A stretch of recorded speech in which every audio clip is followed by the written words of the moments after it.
Hello everybody, it is Baldrick here, and in today's episode I'll be talking to you about what I think of Call of Duty Ghosts graphically compared to all the other Call of Duties from Call of Duty 4. So let's get into it. Call of Duty 4, as you all know, is a pretty old first-person shooter. It's a thing that sort of started up the Call of Duty series, made it really popular because it was an awesome game. And the graphics at the time were very good. But now it's you can definitely tell that they're very outdated. The textures aren't very high definition at all, and it's not really designed to be played at very high resolutions, as the textures don't really match it. Then you get World at War, same story, because it's basically using the exact same engine except in World War 2. And then you've got Modern Warfare 2. Modern Warfare 2, it definitely did improve on the graphics, but to be honest, it's not a dramatic change, and I don't think it's like anything really advanced compared to COD 4. But the one thing I did notice about Modern Warfare 2 compared to Call of Duty 4 is that in Modern Warfare 2 the guns look a lot better and more realistic. The maps are somewhat the same in terms of textures and everything, except you get some buildings and stuff that look a lot more realistic. Now let's get on to Black Ops. Black Ops definitely did take a leap graphically. I'll give you an example. In its map Ascension, it's got so many high resolution textures it lags the consoles that play it.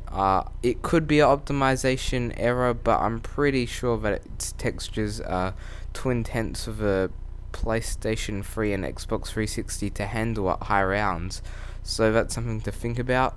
And also, it took a new sort of style. It did a 1960s Vietnam War sort of theme to it, and I think they definitely made it look a bit more cartoony.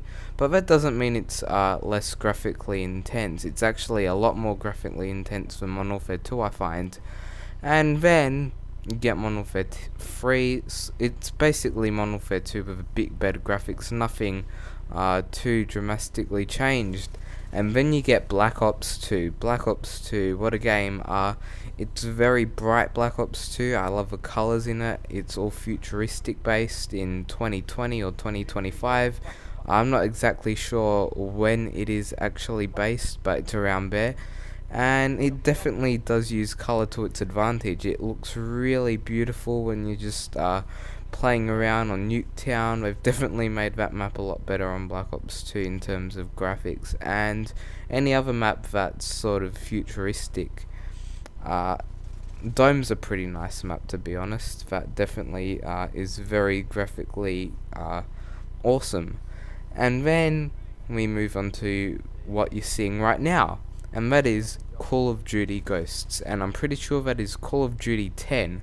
That is 10 Call of Duties, guys, and they've finally sort of done a graphical update because the next gen consoles are coming out. I'd say this is the best you're gonna get from Call of Duty Ghosts, as I'm playing it at pretty high settings on my PC and a 85 field of view, so this may even be better than the next generation consoles, but I do not know, as I have not really seen any proper gameplay firsthand, so I can't really make that comparison yet. But yeah, this is how it probably will look on the next gen consoles, minus the field of view, because they'll probably just keep it at 65. They don't really need to change it. But I think it is the biggest step Call of Duty has really done graphically for a while.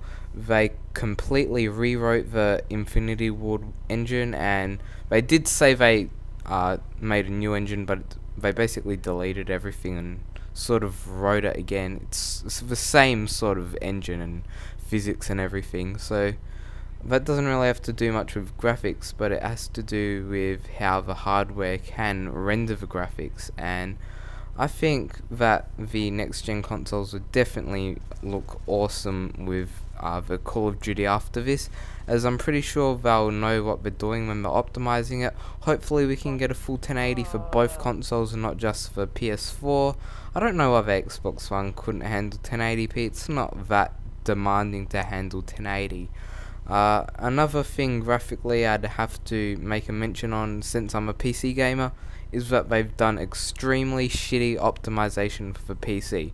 But if you do have a decent PC, I still highly recommend you get this game, as it is a beast of a game. Yeah, optimization for the PC is the only problem.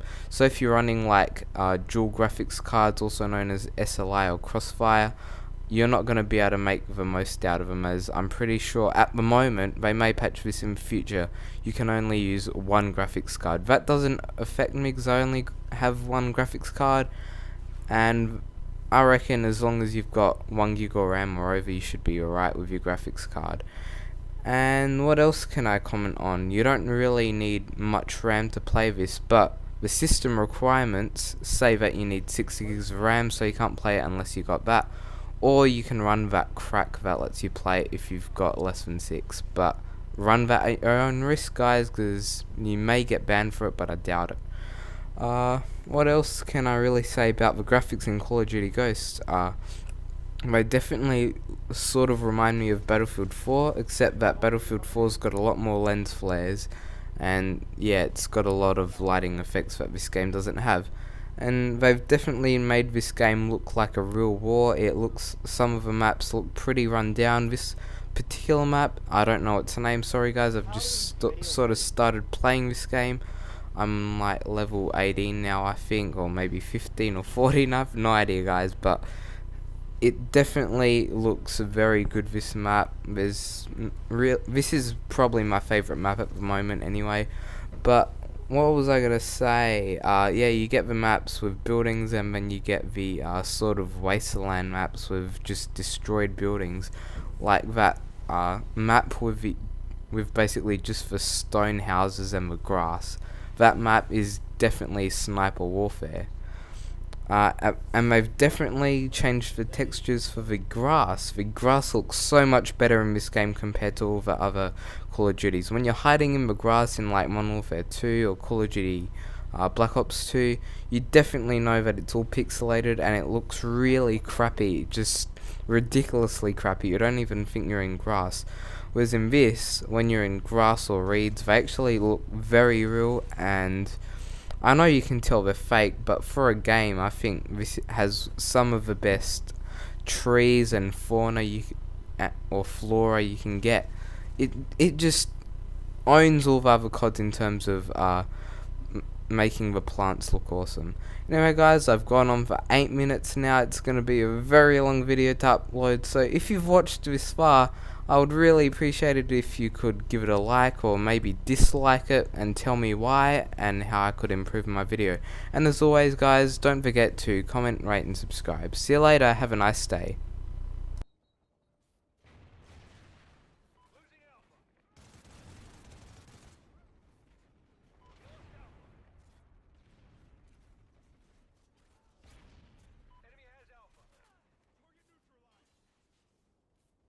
Alright, go for C, go for C.